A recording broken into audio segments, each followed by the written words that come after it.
താലോലിക്ക ചട്നി ഉണ്ടാക്കുന്നതാണ് വേണ്ടുന്നത്. പച്ചമുളക്, വെളുത്തുള്ളി, താലോലിക്ക.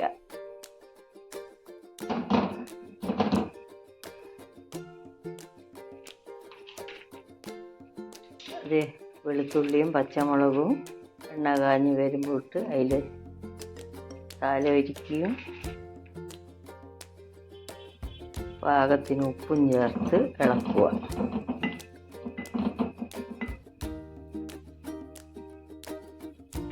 ഇളക്കി മൂടി വെക്കുക.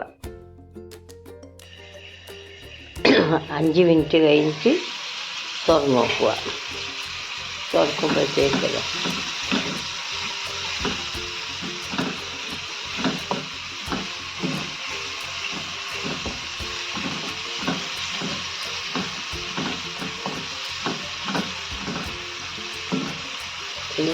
ഇറക്കി വെച്ചിട്ട് തണിയാൻ വെക്കുക. തണിയാൻ വെച്ച് മിക്സിയിലിട്ട് ക്രഷ് ചെയ്യുക. സ്റ്റവ് ഓഫാക്കിയിട്ട് തണിയാൻ വെക്കട്ടെ. തണിഞ്ഞര മിക്സിയുടെ ജാറിലേക്ക് ഇടുക.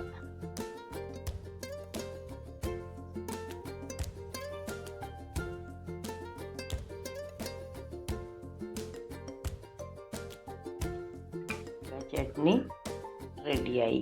ഇനി ഇത് ദോശക്കും ഇഡ്ഡലിക്കും എല്ലാം നല്ല ടേസ്റ്റാണ്.